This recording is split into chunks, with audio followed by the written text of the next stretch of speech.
अभिषेक दादा, काय सांगणार तुम्ही? तुमच्या महानगर अध्यक्ष पदाचा राजीनामा दिलेला आहे. तडकाफडका राजीनामा नेमका दिलेला आहे. आज महापालिकेचा उमेदवारी अर्ज दाखल करण्याचा शेवटचा दिवस होता. युतीची घोषणा होणार होती, मात्र आपण तडकाफडका राजीनामा का दिला आहे? प्रथम तर मी आपल्या सर्वांना बाईट देण्याचाच मी आपल्याला नकार केला होता, परंतु सर्वांच्या सांगण्यावरून मी बाईट देतो आहे. विषय असा होता की जळगाव महानगरपालिकेच्या निवडणुकीत महायुतीचं जे नियोजन चालू होतं त्याच्यामध्ये 75 जागांपैकी राष्ट्रवादीला फक्त 6 जागा देण्यात येत होत्या. त्यातही 4 जागा भाजपचे उमेदवार राष्ट्रवादीच्या तिकीटवर उभे राहावेत अशी त्यांचा सगळं गोंधळ चालू होता. ते झाल्यानंतर राष्ट्रवादीचे कार्यकर्त्यांनाही खूप नाराजीचं प्रमाण झालं व आज अजून आम्हाला नवीन जेव्हा फॉर्म भरताना आम्हाला अनिल पाटील आमचे मंत्री होते, त्यांचा माजी मंत्री होते, त्यांचा आम्हाला फोन आला की आज आपण युती तोडून टाकायची आहे आणि सकाळपासून तुम्ही AB फॉर्म द्यायला सुरुवात करा. त्या पद्धतीने आम्ही जे आमच्याकडे मागणी झालेली होती त्या पद्धतीने आम्ही AB फॉर्म द्यायला सुरुवात केली. प्रथम जे 4 लोक, एक स्पष्ट भाषेत सांगायचं झालं तर भाजपचे 4 उमेदवार होते जे राष्ट्रवादीच्या तिकिटावर लढणार होते, म्हणजे दत्तक पुत्र आमचे होते. त्यांना आम्ही पहिले 4 AB फॉर्म दिले. त्यानंतर ही माहिती सदरील भाजपच्या नेत्यांना गेली असावी.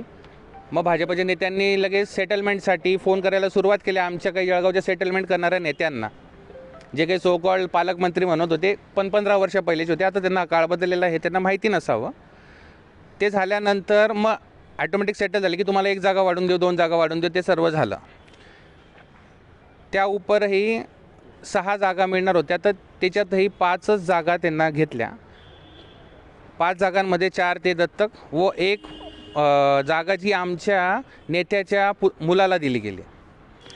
एकच वाईट जे वाटलं की मी 2019च्या विधानसभेत जेव्हा लढलो तेव्हाही एकही नगरसेवक इथे नव्हता. ह्याच कार्यकर्त्यांच्या जोरावर मलाही 50,000 मतं भाजपविरुद्ध मिळालेले होते.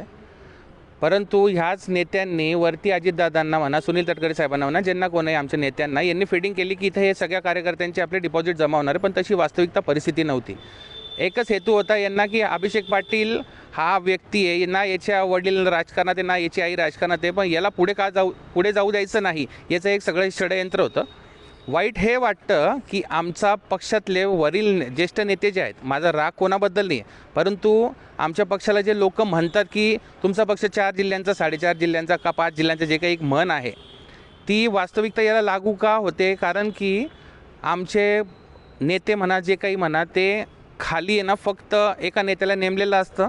मग तो 50-25 वर्ष जुना जरी असला आणि तो संपलेला जरी असला, इथं सेटलमेंट करणारा जरी असला, पण त्याच्या माहितीनुसार, त्याच्या ऐकण्यानुसार खालचे पक्ष चालवले जातात. आता माझे ना वडील राजकारणात आहे ना माझी आई राजकारणात आहे, परंतु आम्ही राजकारणात 14 वर्षापासून मी राष्ट्रवादीत काम करत होतो. आम्ही आमचे पैसा खर्च केला, तन मन धनाने केला. सर्व करत असतानाही पक्षाला या गोष्टींची किंमत नाही आहे. त्यामुळे आज जे कार्यकर्ते आमच्या विश्वासावर सर्व उमेदवाऱ्या मागत होते त्यांनाही यांनी वेळेवर सेटलमेंट करून त्यांची निराशा केली. त्या उपर जे भाजप किंवा शिवसेनेकडनं किंवा महायुतीकडनं म्हणू शकतो आपण की स्टँडिंग काही ते 24 नगरसेवकांचे तिकीट काढण्यात आलेले होते, जे की लायबल कॅन्डिडेटसुद्धा होते. ते लोक इथे जे कापलेले लोक होते त्यातले 22 लोक आज माझ्याकडे उमेदवारी मागायला आले. त्यांना AB फॉर्म देण्याचा मी पूर्ण हे केलं, परंतु यांनी हे AB फॉर्म देताना यांना दिसून आलं की पक्षाची जरा आता महत्त्व वाढतं आहे, तर मग यांनी निगोशिएशनसाठी ते एक गोष्ट वापरली व दिलेल्या ज्या मी पहिले बोललो की 6 जागा देणार होत्या त्यानंतर 5च झाल्या.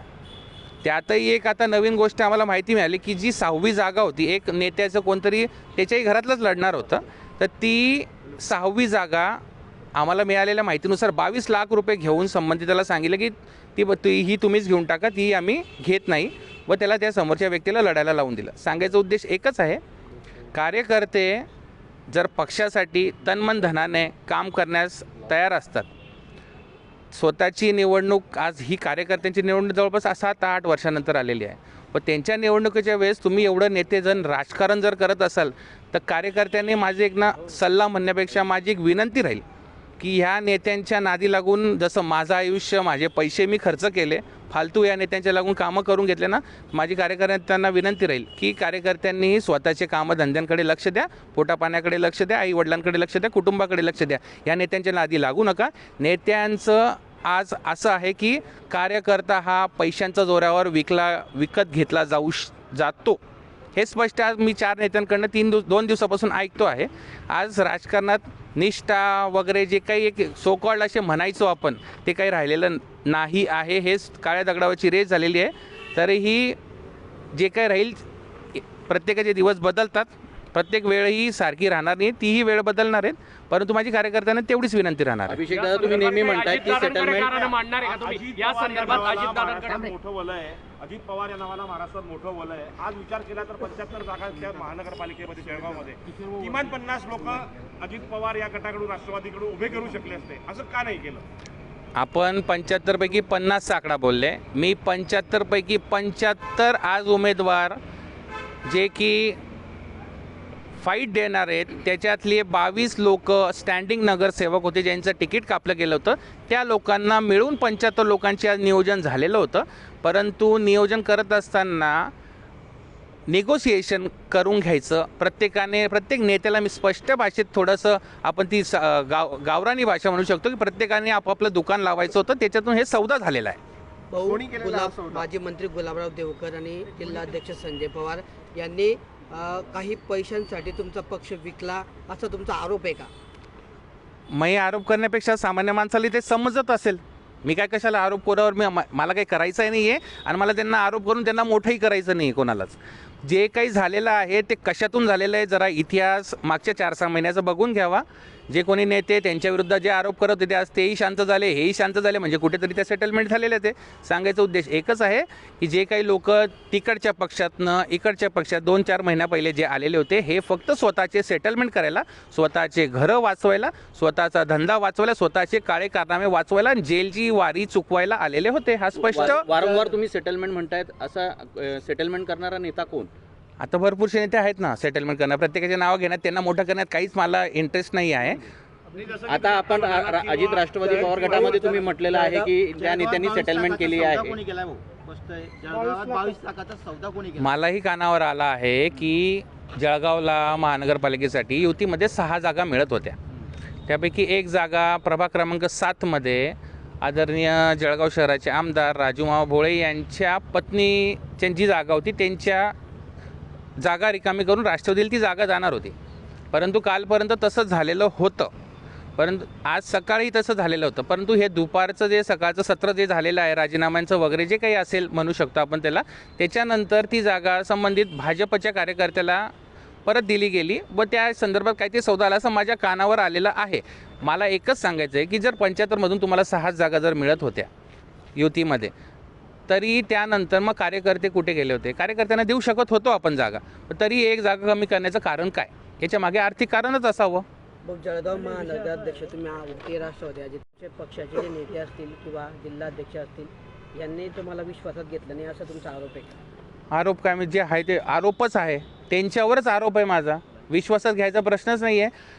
मी महानगरचा अध्यक्ष आहे, महानगरची जबाबदारी महानगर अध्यक्षावरच असते. परंतु आमच्या इथं तशी सिस्टीम चालत नाही राष्ट्रवादी काँग्रेसमध्ये. हे खूप मोठा वाईट प्रकार आहे आमच्या इथे. मी तुम्हाला पहिलेच बोललो, एका नेत्याला नेमलेलं असतं, तो नेता त्याच्या कार्यकर्त्यांचं पुढे करत असतो. मग त्या नेत्याच्या विरोधातले जे कार्यकर्ते असतात, तो सोन्याचा जरी असला तर त्याला गटारीत फेकलेलं असतं. सकाळी जर तुम्हाला युती करायची नाही असे आदेश होते तुमच्या आमदारांचे, माजी मंत्र्याचे, असं असताना पण युती कशासाठी झाली? मी तुम्हाला तेच सांगतो. सकाळी 7 वाजता मला आमदारांचा फोन आला. मी रात्रभर माझे फोन चालू होते, मी 1 मिनिटसुद्धा झोपले नव्हतो. सकाळी 7ला फोन आला. त्यांनी मला सध्या अशी सूचना दिली की तुम्ही AB फॉर्म वाटायला सुरुवात करून द्या, जे होईल ते होईल, आपण ते बघत राहू. अजितदादांचा किंवा तटकरे साहेबांचा असं काहीतरी बोलले की मला आदेश आहे. त्यानंतर मी परत 8 वाजता त्यांना फोन लावला. म्हटलं दादा बहुधा आपण आपला गैरसमज असावं जे काही असं, मी परत त्यांना ते रिपीट केलं की युतीचे उमेदवारीसाठी अर्ज वाटायचे आहेत का? तर त्यांनी मला सांगितलं संबंधित 2 नेते जे आमचे जळगावचे त्यांच्याकडे AB फॉर्म पाठवलेले आहेत, तुम्ही तिघं बसून, मी नगराध्यक्ष आहे, सह्यांचा अधिकार तर मला नव्हता, कारण की त्यांनी ऑलरेडी त्याच्यावर ताबा करून ठेवलेला असल्या कारणाने, हे कारणांमुळे त्यांना मी विचारलं. 11 वाजेपर्यंत हे सदरील आमची बैठक राष्ट्रवादी काँग्रेस पार्टी कार्यालयातही झाली. त्यानंतर 11:30 वाजता भाजपच्या कोणी नेत्यांचा किंवा तिथले नियोजन करणाऱ्या नेत्यांचा फोन आला. व त्यानंतर हे सूत्र फिरायला सुरुवात झाली. हो, आता तुम्ही हे सगळे आरोप लावलेले आहेत, सगळं सांगतायत की आर्थिक व्यवहार असेल, तुम्हाला अंधारात ठेवण्यात आलं वगैरे वगैरे, सेटलमेंट झाल्या. आता ह्या तक्रारी किंवा तुमचं जे म्हणणं आहे हे इथपर्यंत मर्यादित ठेवणार आहे की तुम्ही थेट राजीनामा दिल्यानंतरही अजितदादांची भेट घेणार आहात आणि हे सगळे विषय सांगणार आहात? मी मागील 16 वर्षापासून या पक्षाचा काम करत आहे. मी युवक विद्यार्थी अध्यक्षपासून आज ॲडल्टच्या अध्यक्षपर्यंत. मला सांगितलं होतं की तुला जळगावमध्ये निवडणूक लढवायची. मला माहिती होतं इथे आपला पराभव होणार आहे, पण पक्षाच्या आदेशामुळे केलं. परंतु आता मी पक्षाला नमस्कार केलेला आहे. पक्षाचा जिल्हाध्यक्षपदाचा तर मी राजीनामा दिला आहे. मी सदस्यत्वाचा राजीनामा दिला आहे. मला असं घाणेरडं राजकारण करायची आता मुळीच इच्छा नाही आहे. अजित पवार पक्ष हा भाजपला विकला गेला का? अजित पवार पक्ष जो आहे असं म्हणतात की भाजपला जळगावला विकला गेलाय का? 100% मी तुम्हाला वारंवार तेच सांगतोय. सेटलमेंटच होत आहे तर विकलाच गेलेला आहे, झालाच ना. मी तुम्हाला तेच सांगतोय. 75 पैकी 6 मिळाल्या होत्या, परंतु फॉर्म भरताना 5च भरले. मग एक तर तुम्हाला 3% 4% जर जागा मिळत होत्या कार्यकर्त्यांसाठी, त्याही आपण लोकांना दिल्यात. उरलेली 6वी जागा सुद्धा देऊन टाकली. मग याचा अर्थ आपणच धरावा. आता विकला गेलाय का विकली गेली जागा? मी पक्ष सोडला, पक्षाचं पदही सोडलं.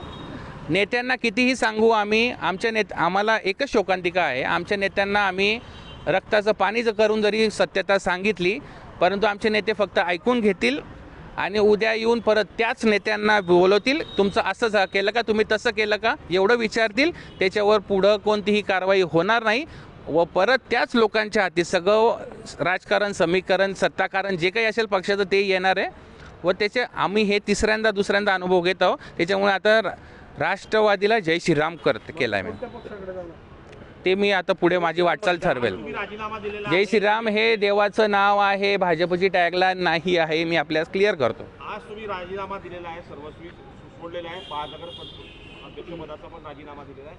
सगळ्यात महत्त्वाचं, तुम्ही इतक्या वेळापासून एका नेत्याचं नाव घेताय की त्याचा पगडा आहे या याच्यावरतील आमचे सिनियर मोस्ट वरचे सगळे त्याचं ऐकतात. तो नेता कोण? मी आपल्याला पहिला क्लिअर करतो. मी असं कधी बोललो नाही की तेचंच ऐकतात. आमच्या इथं असं आहे की ज्याला काही मागे पदं लागलेले ते 15 वर्ष जुने असतील, 20 वर्ष जुने असतील, तो असा नेता म्हणतोय मी. मी नाव घेण्यापेक्षा आपण पत्रकारात आपण शोधून घ्या ज्यांनी 4 जागा इतर त्या पक्षातल्या लोकांना घेऊन आपल्या पक्षाची उमेदवारी दिली व 5वी जागा कोणी घेतली, कोणाच्या चिरंजीवाने घेतली, तेच नेते ते.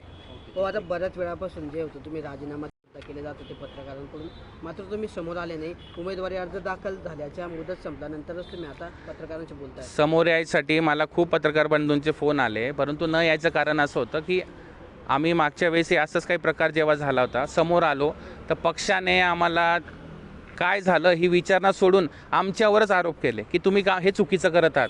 त्यासाठी आता जर ठरवूनच घेतलं की पक्षात राहायचंच नाही आहे, की पक्षात इथं सामान्य कार्यकर्त्यांची किंमतच नाही आहे, तर मग त्या पक्षाबद्दल बोलावंही तरी का. परंतु आताही तुमच्यातले मला 7-8 मित्रमंडळींचे फोन आले, पत्रकार बांधवांचे फोन आले, त्यामुळे मी हा बाईट देतो आहे. नाही तर मी हेही देण्यास इच्छुक नव्हतो.